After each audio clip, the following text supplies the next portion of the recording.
Bueno, buenos días para todos. En esta ocasión vamos a hablar de meningitis bacteriana aguda. Mucho gusto, yo soy Darwin Narváez, neurólogo clínico. Y entonces, para empezar con esta charla, quisiera comentarles sobre un caso clínico, básicamente un caso clínico que es doble. Dos pacientes, un paciente se llama Carlos, el otro se llama Charles. Carlos tiene pues el privilegio de haber nacido y vivir aquí en nuestro hermoso país, Colombia, mientras que Charles vive en Noruega. Los dos son pacientes de 28 años, sin ningún antecedente patológico, y los dos tienen un cuadro exactamente igual. Tienen 3 días de dolor de cabeza, fiebre, alteración del estado de conciencia y cuando ustedes los examinan al examen físico van a encontrar que tienen rigidez de cuello ambos. Eh, la única diferencia, como les mencionaba, es el país de origen. Uno vive en Colombia y el otro vive en Noruega. Y por esta pequeña diferencia, este cuadro de los dos, que en general es compatible con una meningitis bacteriana, hace que Carlos tenga una probabilidad de morir de 1 en 3, mientras que Charles solamente tenga una probabilidad de morir de un 15%. Esa es la real probabilidad de mortalidad en una meningitis bacteriana aguda si comparamos los países en vía de desarrollo versus los países desarrollados. Y entonces lo que vamos a hacer aquí es intentar disminuir un poco esa brecha que hay entre los dos tipos de países, porque no solo es por el sistema de salud o por el acceso al sistema de salud, sino también por el conocimiento que tenemos en general sobre meningitis bacteriana aguda. Entonces aquí vamos a intentar que todos conozcamos muy bien sobre este cuadro para que no siga existiendo esta brecha de mortalidad.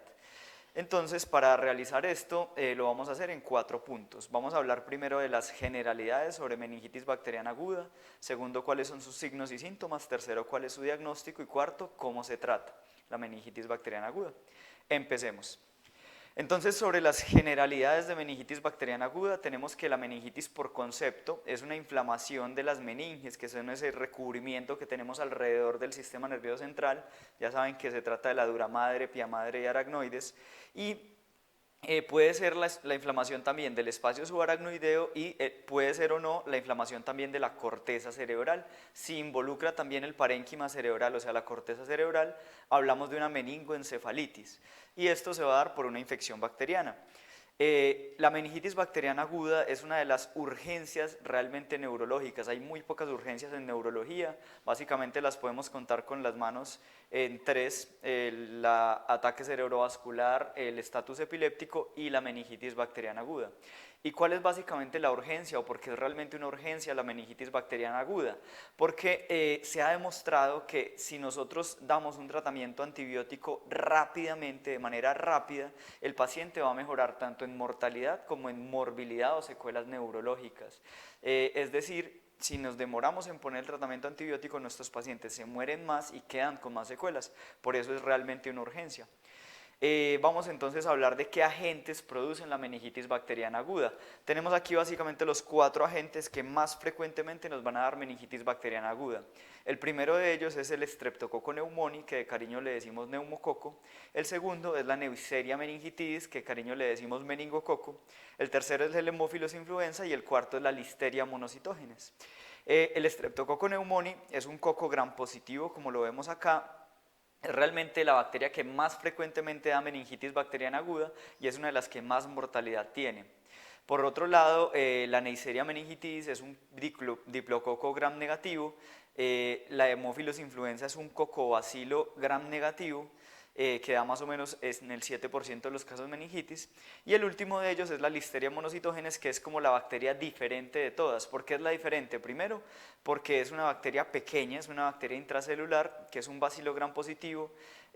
Segundo, porque es la bacteria que da principalmente en los pacientes inmunosuprimidos, son pacientes ancianos, en niños, los que tienen alguna inmunosupresión por otra razón, como ser alcohólico o ser diabético. Y tercero, el mecanismo de transmisión de la Listeria monocytogenes es diferente al de las otras bacterias. En general, la mayoría de estas otras bacterias se transmiten vía respiratoria, mientras que la Listeria monocytogenes se transmite vía oral, se transmite por el consumo de lácteos no pasteurizados o por el consumo de vegetales. Además, en la presentación clínica, la Listeria monocytogenes es la única que da una presentación un poco más larvada, no tan aguda, no es una fiebre de solo 3 días, sino que va a ser de una semana más o menos de evolución, no es tan intensa. y por eso es la más difícil de diagnosticar, no solo porque el cuadro clínico es un poco más larvado, sino también porque el líquido cefalorraquídeo resulta menos alterado en la Listeria monocytogenes, entonces es como el reto diagnóstico más grande. Bueno, ya sabiendo, otro punto importante acá es que estas bacterias iniciales, Streptococcus pneumoniae, Neisseria meningitis y Haemophilus influenza, son bacterias que son susceptibles a prevención por vacunación. Es por esto que cada vez es menos frecuente encontrar infecciones por estos agentes y menos frecuente encontrar meningitis gracias a las vacunas, sobre todo en niños. Los niños son los grandes ganadores por la vacunación. Sin embargo, la Listeria monocytogenes no tiene una vacuna que estemos aplicando para prevenirla y por ende cada vez es más alta su prevalencia como causa de meningitis bacteriana aguda. Bueno, ahora sí, conociendo estas, también debemos decir que los agentes etiológicos pueden variar según la edad que tenga nuestro paciente. Si nos encontramos en el contexto de un paciente que tiene menos de un mes, de un neonato, en ese paciente la bacteria que más frecuentemente va a dar meningitis va a ser el Streptococcus agalacti, que es el que va a adquirir el niño cuando pasa por el canal vaginal. Otras bacterias frecuentes en este grupo etario es el E. coli, que también tiene relación con esto, y la Listeria monocytogenes, como dijimos, en personas con inmunosupresión como los bebés es frecuente. Cuando es un bebé, pero ya no tan pequeño, de 1 mes a 23 meses, el agalacti sigue siendo muy importante, el E. coli sigue siendo muy importante, pero ya empiezan a aparecer las bacterias que vemos en los adultos, que son el Streptococcus pneumoniae y la Neisseria meningitidis. Y por otro lado, si el paciente está inmunocomprometido, como dijimos, la Listeria monocytogenes es muy frecuente en ellos, también puede presentarse el neumococo y el meningococo, pero aparecen otras bacterias un poco más raras en otro tipo de población, como el Staphylococcus aureus. Cuando hablamos de una meningitis por Staphylococcus aureus, realmente se suele asociar mucho a meningitis que son postquirúrgicas, después de que hace una intervención neuroquirúrgica o un trauma que tenga penetración pues, de la parte externa hacia adentro de la bóveda craneana, eso puede producir infección por Staphylococcus aureus, o un paciente que tenga alguna bacteremia por Staphylococcus aureus. Entonces, si tiene una meningitis por estafilo y usted no encuentra un trauma o una cirugía previa, busque una bacteremia por estafilo sistémica o alguna infección cutánea, algún catéter venoso o un usuario de drogas intravenosas. Todos esos son factores de riesgo para presentar meningitis por estafilo. Otras bacterias más raras que pueden dar inmunosuprimidos, una salmonela, unos bacilos gram negativos.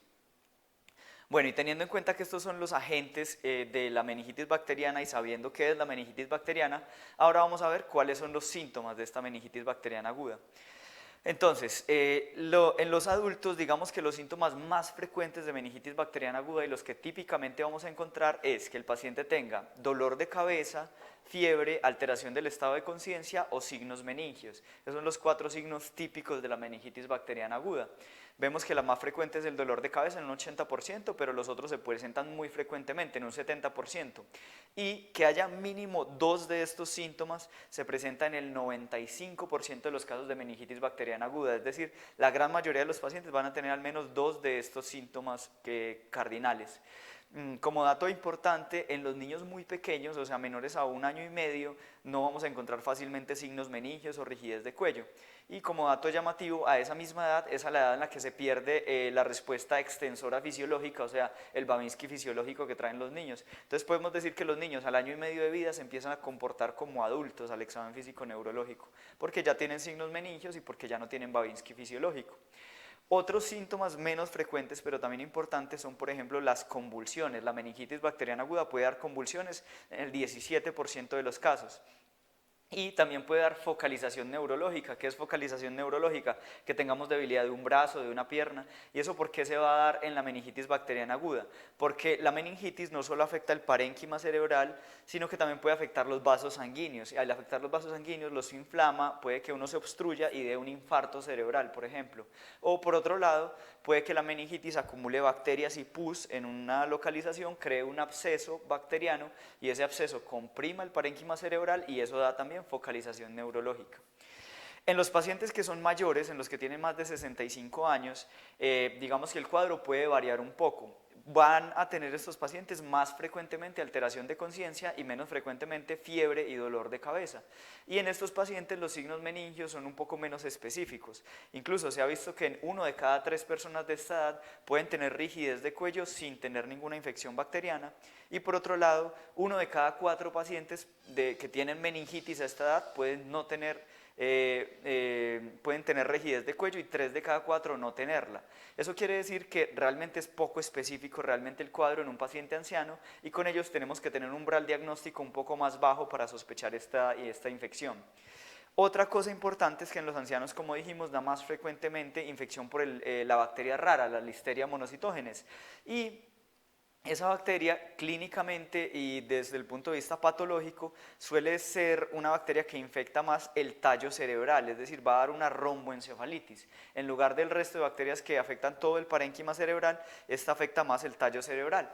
Y la romboencefalitis tiene unas características clínicas diferentes porque infecta el tallo cerebral, entonces el paciente va a tener déficit de pares craneales, va a tener ataxia, va a tener dificultad pues, para moverse, va a tener nistagmo.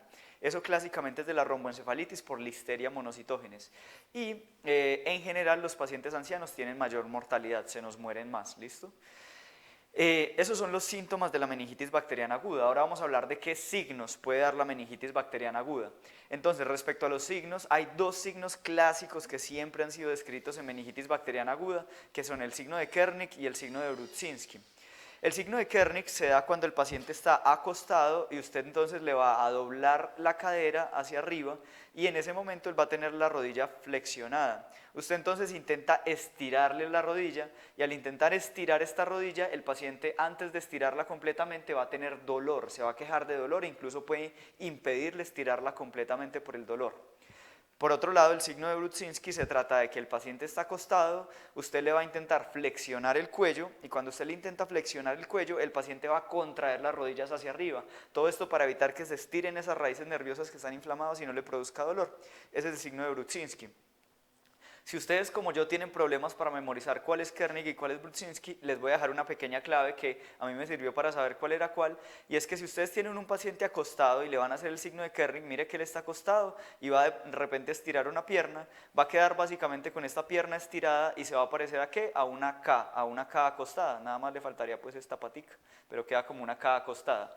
Por otro lado, si usted tiene un paciente acostado y le sube la cabeza y él sube la parte de abajo, queda como con una bolita acá y una bolita acá y se va a parecer ¿a qué? A una B acostada. Entonces la K acostada Kernik, la B acostada Brudzinski. Aquí entonces vamos a ver unos videos en los que vamos a ver cada uno de estos signos. Por ejemplo, miren en este video de acá, tenemos el video de un neonato en el que le están estirando el pie y miren que cada vez que el médico intenta estirarle el pie al máximo, ahí está medio doblado, pero ahí le intenta estirar, él se queja de dolor e intenta doblar la otra pierna por dolor. Entonces él quedó con el pie estirado, se parece a una K acostada, es el signo de Kernik. Por otro lado, acá tenemos entonces un paciente al que el médico, estando acostado, miren que le fleja la cabeza y él al flejar la cabeza, flexiona también automáticamente las piernas, queda como una bolita arriba, otra bolita abajo, una V acostada, es el signo de Brudzinski.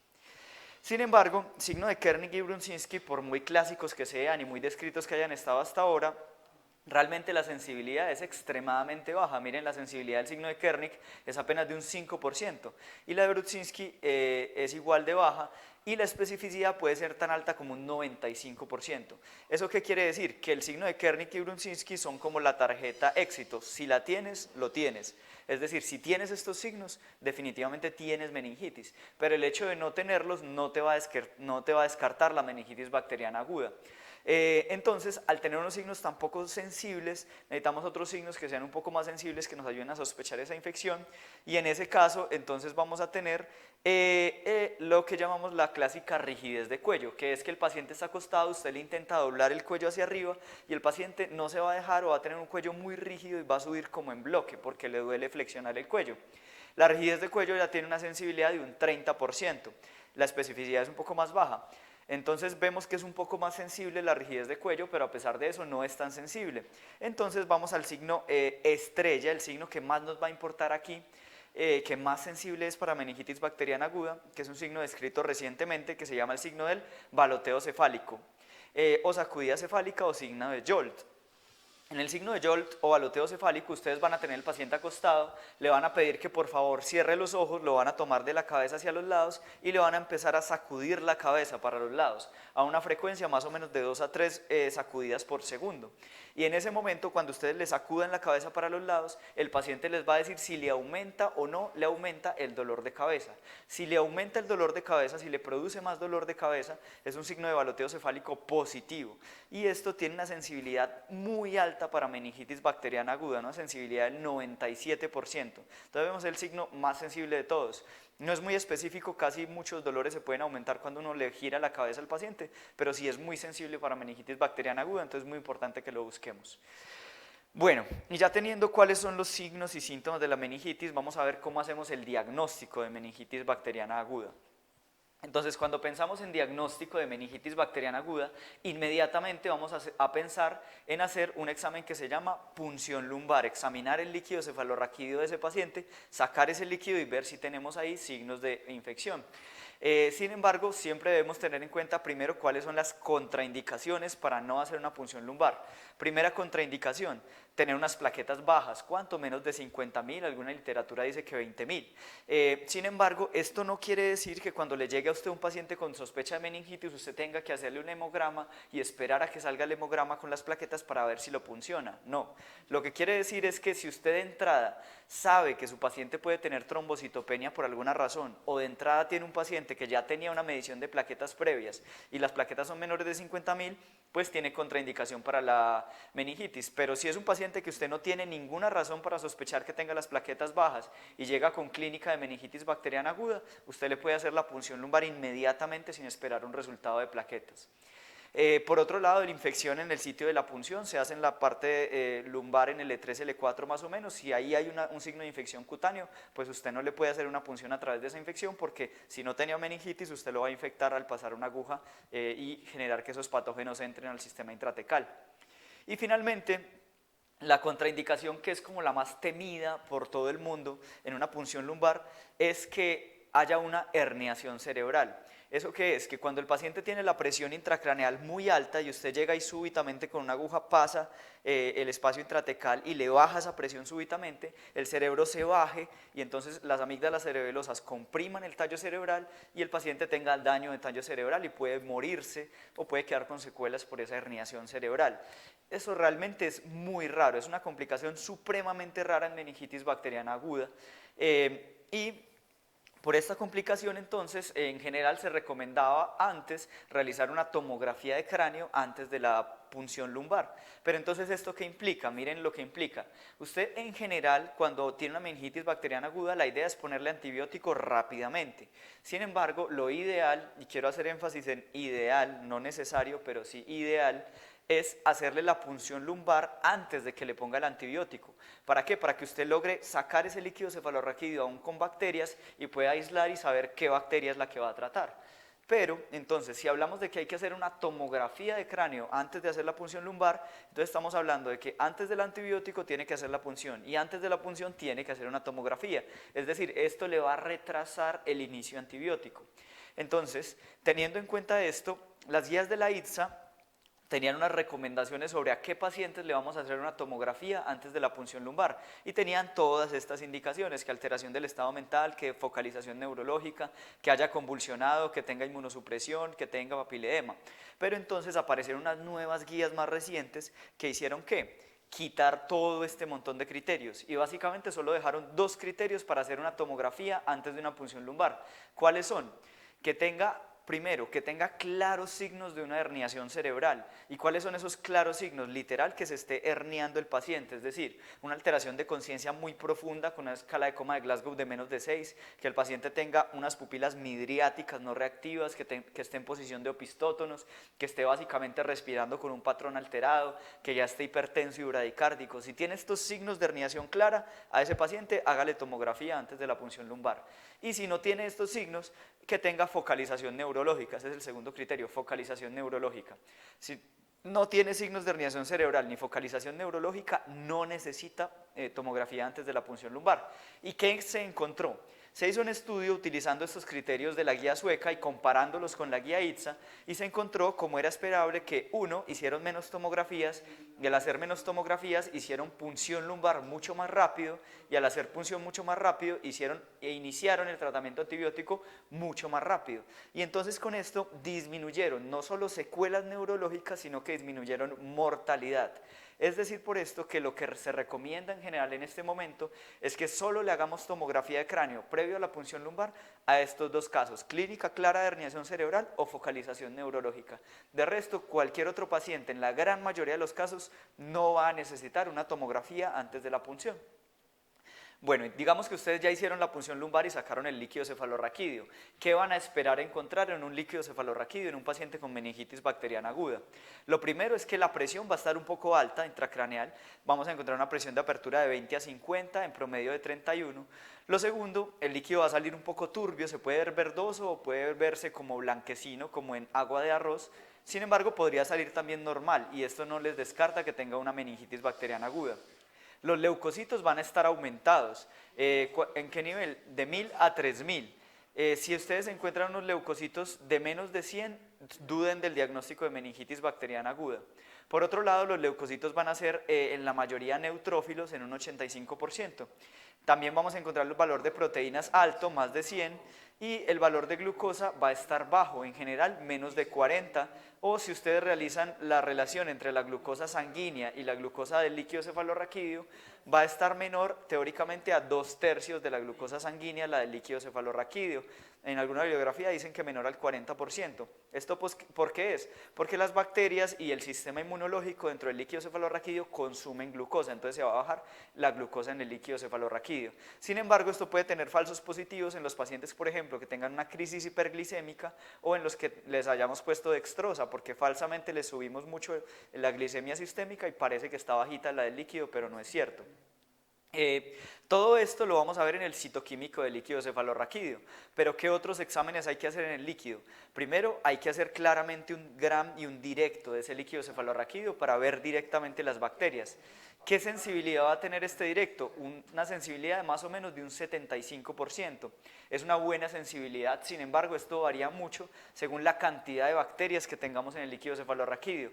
Si tenemos pocas, por ejemplo unas 10 a la 3 unidades formadoras de colonia, apenas la sensibilidad va a ser de un 25%. Si tenemos un valor promedio y más o menos de bacterias, 10 a la 5, 60% de sensibilidad, o sea, más de la mitad va a tener positivo el directo. Si tenemos un montón de bacterias, eso es un caldo de bacterias ahí en el líquido cefalorraquídeo, la sensibilidad, más de 10 a las 6 unidades formadoras de colonia, la sensibilidad puede subir tanto hasta 97%. Y obviamente si tenemos unas bacterias que no les hemos puesto antibiótico van a ser más, entonces si no ponemos antibiótico antes de punción lumbar va a ser más sensible el directo. Lo mismo pasa con el cultivo de líquido cefalorraquídeo. Vamos a coger ese líquido, lo vamos a poner en medios de cultivo, más o menos en 1 a 3 días nos va a dar positivo, nos va a decir qué bacteria es y qué sensibilidad tiene a los antibióticos. Y la sensibilidad de este estudio es un 75%. La Listeria monocitógenes es una excepción, como siempre, es la niña rara del cuadro, en la que el cultivo no se va a demorar solo 3 días, sino que se puede tomar hasta 5 días. Sin embargo, el cultivo como el directo también se puede negativizar si ponemos el antibiótico antes de hacer la punción lumbar. Tan pronto como poner 4 horas de antibiótico ya nos va a negativizar el cultivo para cualquier bacteria. Pero hay bacterias muy susceptibles al antibiótico como la Neisseria meningitis, en la cual con una sola hora de antibiótico que le pongamos al paciente antes de hacerle la punción lumbar ya lo negativizamos. Entonces por eso, como digo, lo ideal es hacer punción lumbar antes de poner antibiótico. Y hay un último paraclínico, un último examen en líquido cefalorraquídeo que es importantísimo y lo tenemos ampliamente disponible cada vez más en los hospitales, que es una prueba molecular que se llama Film Array, en la que usted coge ese líquido y por tecnología de PCR va a aumentar el material genético de las bacterias, virus y hongos que hay ahí y va a lograr casi de inmediato detectar qué bacteria, qué hongo o qué virus tiene usted en ese líquido cefalorraquídeo. Detecta 6 bacterias, 7 virus y 2 hongos. Y entre las bacterias detecta nada más y nada menos que las 4 bacterias que más frecuentemente dan meningitis. Nos detecta la Streptococcus pneumoniae, Haemophilus influenza, Listeria monocytogenes y Neisseria meningitidis, o sea, todo lo que necesitamos. Y como si esto fuera poco, nos da un pequeño regalito y también nos detecta el Streptococcus agalacti, que es el que más frecuentemente da meningitis en neonatos. Y también el E. coli, o sea que vemos que es un examen con muy buena detección de bacterias para meningitis bacteriana aguda. También nos detecta virus. Nos va a detectar el herpes virus 1 y el herpes virus 2, que es muy importante por la encefalitis herpética, que a veces es muy difícil de diferenciar una encefalitis viral de una encefalitis bacteriana. Nos detecta el herpes virus 3 o varicela, el herpes virus 6, y aquí quiero dejar una anotación, es que el herpes virus 6 muy frecuentemente se trata de una contaminación en el líquido cefalorraquídeo, que realmente no es el que está produciendo la meningitis. Entonces, si ustedes tienen un cuadro de meningitis y en el FILM-Array les da positivo el herpes virus 6, sospechen que de pronto este no es el agente etiológico que les está produciendo la clínica. También nos detecta el citomegalovirus, el enterovirus y el paraecovirus. Y finalmente nos detecta 2 hongos, el Cryptococcus neoformans y el Cryptococcus gatti. Entonces es muy importante este examen de FILM-Array. Obviamente un paciente llega con clínica de meningitis y él no nos va a decir de entrada: tengo una meningitis bacteriana, tengo una meningitis viral, tengo una meningitis tuberculosa, tengo una meningitis por hongos. Entonces debemos saber más o menos cuál es el diagnóstico diferencial y cómo diferenciar, según los hallazgos del líquido cefalorraquídeo, qué tipo de meningitis tiene mi paciente. Entonces aquí tenemos el resumen de qué hallazgos vamos a tener en las diferentes meningitis. Para empezar, ¿cómo es un líquido cefalorraquídeo normal? El líquido cefalorraquídeo normal es de una apariencia clara en agua de roca, la presión de apertura normalmente va a ir en promedio hasta 25, los leucocitos van a ser menores a 5, no vamos a ver muchos leucocitos, entonces no aplica el diferencial, el valor de proteínas normal es menos de 40, en los ancianos se puede subir más o menos hasta 60 y ser normal también, y la glucosa va a estar en valores normales de 26 a 45 y va a ser más de 2/3 la sanguínea. Por otro lado, en la meningitis bacteriana aguda ya vimos cómo es un líquido turbulento, se aumenta la presión intracraneal, se aumentan los leucos, más de 100 la mayoría son neutrófilos, se aumentan las proteínas más de 100 y la glucosa va a estar baja.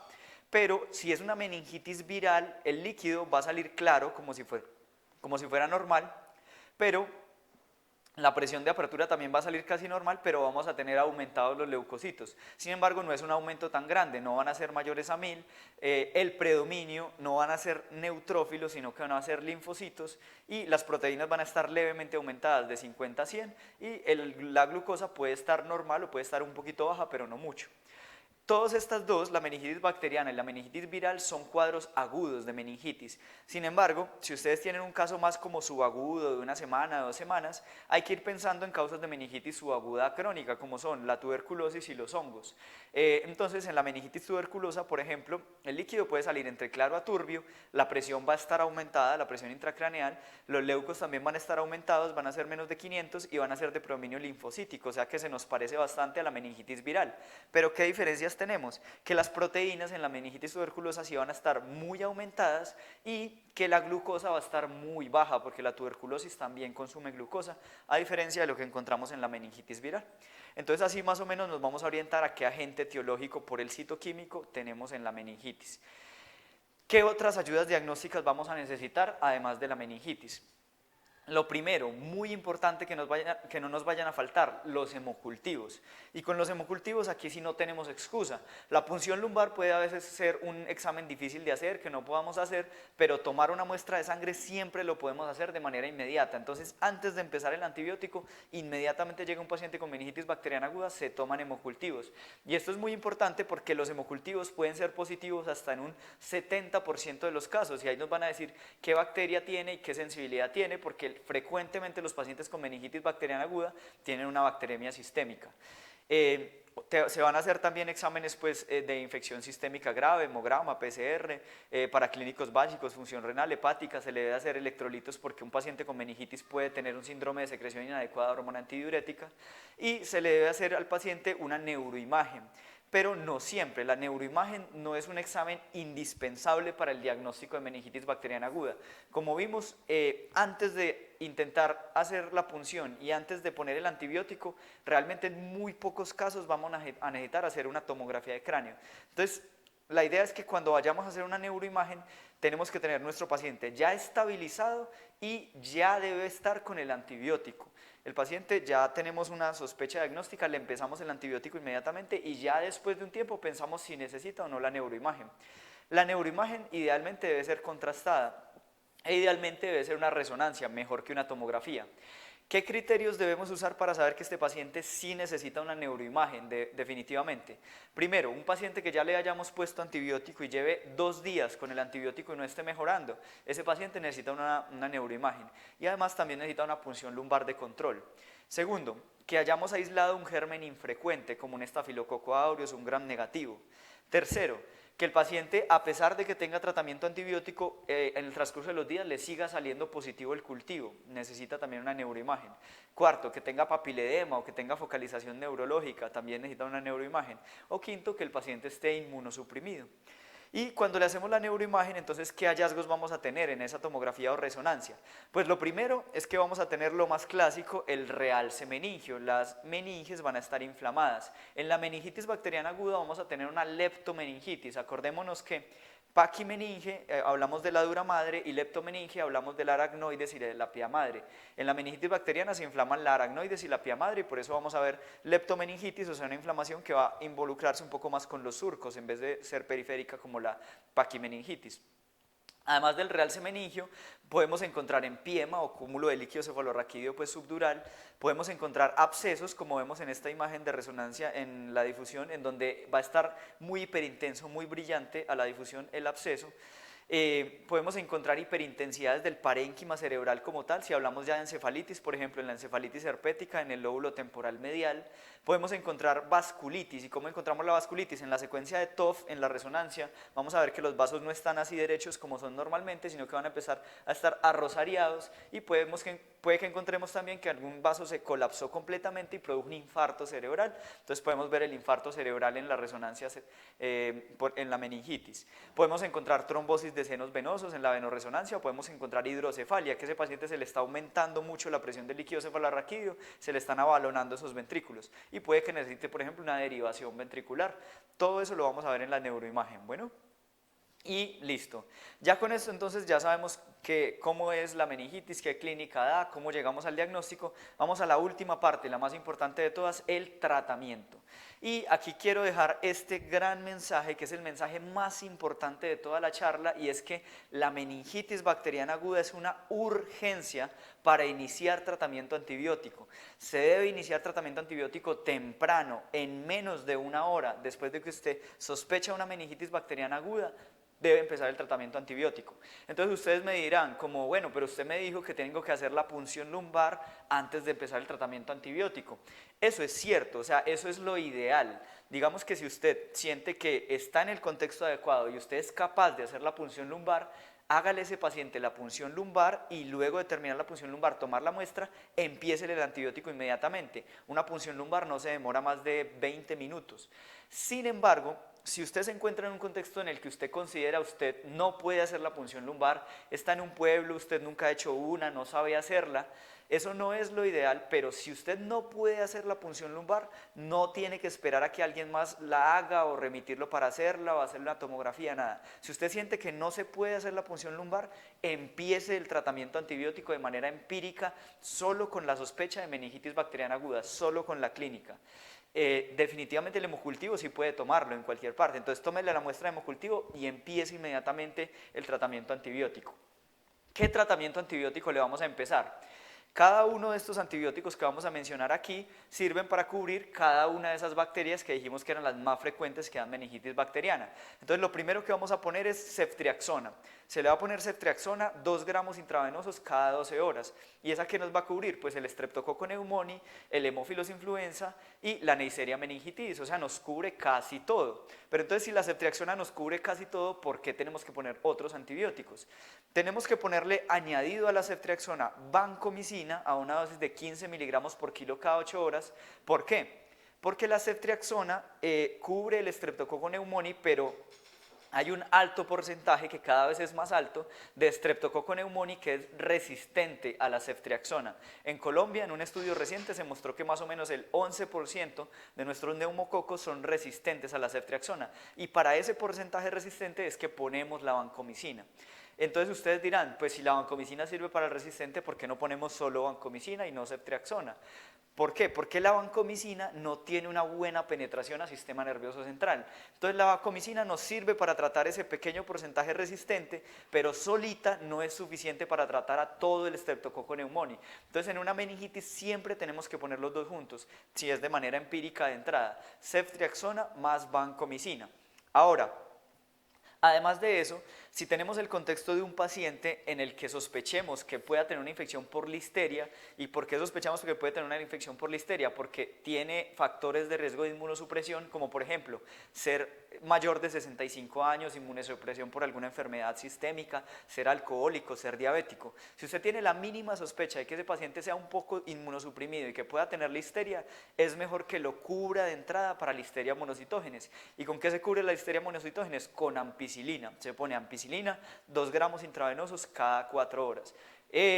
Por otro lado, respecto a los esteroides en meningitis bacteriana aguda, la dexametasona, se ha demostrado por estudios que el poner el esteroide puede disminuir mortalidad y secuelas neurológicas como sordera. ¿Y esto por qué? Pues porque cuando ponemos el antibiótico vamos a alisar todas esas bacterias, eso va a producir más inflamación en el cerebro y nos lo puede dañar más. Entonces teóricamente se podría poner un esteroide que se debe poner junto al antibiótico, incluso antes de empezar el antibiótico, para disminuir esa inflamación. ¿Pero qué se ha visto? Se ha visto por estudios que este antibiótico realmente solamente le sirve a la meningitis que es causada por neumococo, por Streptococcus pneumoniae. En otro tipo de meningitis realmente no tiene beneficio e incluso en la listeria monocitógenes podría hacer daño. Entonces, ¿qué es lo que se aconseja? Si usted de entrada tiene un cuadro de meningitis bacteriana aguda, que usted sospeche que puede ser por neumococo. ¿Y cómo sospecha usted que puede ser por neumococo? Básicamente porque es una meningitis bastante aguda, intensa, con clínica muy marcada. Póngale el esteroide. ¿Qué se pone? Dexametasona 10 miligramos cada 6 horas, y esto se va a poner teóricamente por 4 días. Es muy difícil saber si la meningitis de entrada es por neumococo o no, o sea que casi toda meningitis bacteriana aguda uno va a terminar poniéndole la dexametasona.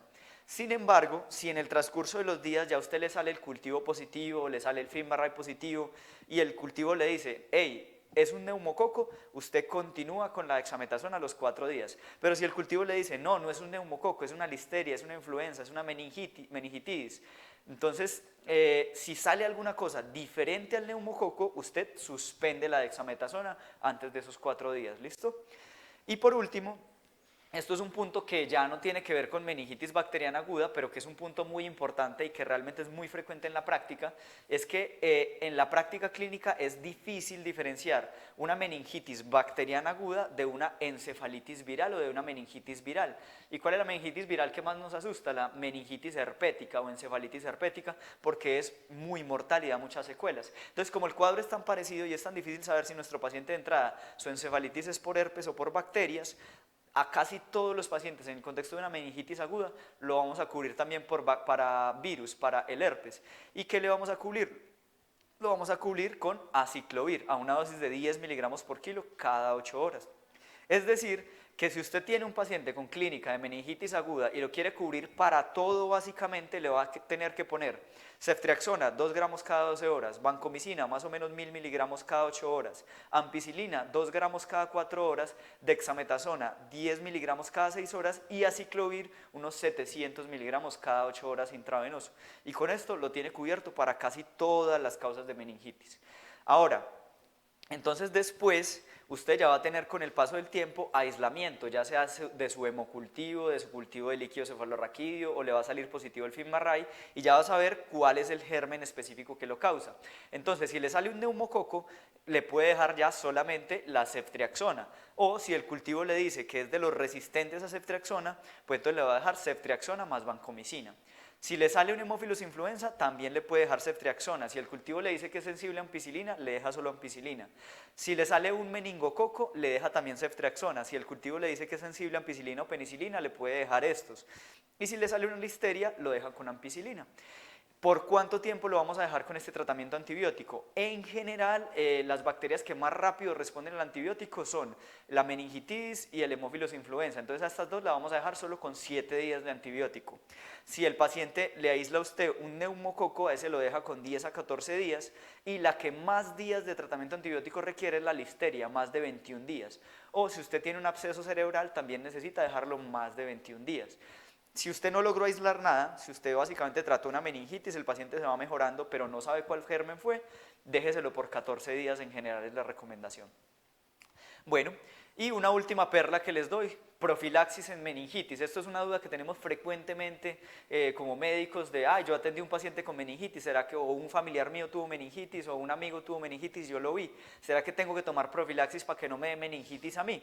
Pues lo primero que tenemos que decir es que la meningitis solo aplica para las bacterias Haemophilus influenza y Neisseria meningitidis. No aplica para el Streptococcus pneumoniae ni para la Listeria monocytogenes. Y básicamente para el Haemophilus influenza casi solo aplica para casos de niños, entonces casi nunca tenemos que tomar los adultos profilaxis en Haemophilus influenza. ¿En quién aplica entonces la profilaxis para Haemophilus influenza? Si el paciente ha tenido contacto con un niño menor de 4 años y que no esté adecuadamente vacunado, a ese niño hay que darle profilaxis. O si en el círculo familiar del paciente o de esos contactos intrafamiliares hay un niño que no esté vacunado, entonces a toda la familia hay que darle profilaxis. ¿Con qué se les da profilaxis? Con rifampicina, 600 miligramos al día por 4 días, o si es el niño, 20 miligramos por kilo. Y finalmente al niño, después de darle la profilaxis, lo tenemos que terminar de vacunar. Los niños deben estar vacunados. Y por último, la profilaxis para Neisseria meningitidis, que es la que más frecuentemente nos puede tocar a los adultos, solo se da si usted tuvo un contacto estrecho con el paciente, un contacto estrecho, no cualquier contacto, no es que lo vi, que hablé con él a 2 metros, no, contacto estrecho. ¿Qué se considera un contacto estrecho con el paciente? Primero, los contactos intrafamiliares, la familia de los pacientes con Neisseria meningitidis deben tomar profilaxis. Segundo, si el paciente estaba en un jardín infantil o en una guardería, el resto de niños deben tomar profilaxis. O tercero, ya lo que nos toca al personal de salud, si estuvimos expuestos a secreciones de ese paciente. ¿Y cómo estuvimos expuestos a secreciones de ese paciente? Porque lo intubamos, porque le dimos respiración boca a boca. Si no es algo así, no necesitamos tomar profilaxis. Ya si es otra persona que estuvo besando al paciente, tuvo contacto con besos con el paciente, ese debe tomar profilaxis. O una cosa muy curiosa, si usted iba en un avión con ese paciente sentado justo al lado y el vuelo le duró más de 8 horas, tiene que tomar profilaxis para esa meningitis. Pero siempre y cuando el contacto haya sido 7 días antes de empezar los síntomas o un día después de empezar el antibiótico. Si está en este rango y fue un contacto estrecho, tiene que tomar la profilaxis, si no, no es así. ¿Y qué profilaxis se le da? Se le pone ceftriaxona, una sola inyección, 250 miligramos en el adulto, o en el niño 125 miligramos y con eso ya queda. O si no quiere ponerse una inyección, le da miedo a los chuzones, acitromicina, 500 miligramos vía oral dosis única y con eso ya queda. O sea que, en resumen, la meningitis bacteriana aguda es una infección por bacterias en el cerebro, en las meninges. Lo que más frecuentemente lo causa es el neumococo, la influenza, el meningococo y la listeria. La listeria es la rara, la que da un cuadro subagudo, la que dan inmunosuprimidos y se da por tomar leche no pasteurizada. La mortalidad es más frecuente en países en desarrollo que los desarrollados lastimosamente. Los síntomas es dolor de cabeza, fiebre, alteración de conciencia y la rigidez de cuello. Acuérdense del signo de baloteo cefálico. El diagnóstico se hace mediante la punción lumbar. Recordemos antes de la punción lumbar lo contraindica la trombocitopenia, la infección en el sitio de la punción o que tenga que hacerle una tomografía por claros signos de herniación o por una focalización neurológica. En el líquido cefalorraquídeo vamos a encontrar presión de apertura alta, leucos altos, proteínas altas, glucosa baja. Tenemos que hacer directo y cultivo para buscar el germen, tenemos que hacer un FIM-MRI para buscar el germen y el tratamiento se hace con ceftriaxona, vancomicina, si sospecha inmunosupresión, ampicilina, probablemente dexametasona casi todos y recuerden también el aciclovir porque es difícil diferenciarla de la viral y ya tratamiento dirigido para el neumococo ceftriaxona, para la influenza ceftriaxona, para la meningitis ceftriaxona y para la listeria ampicilina.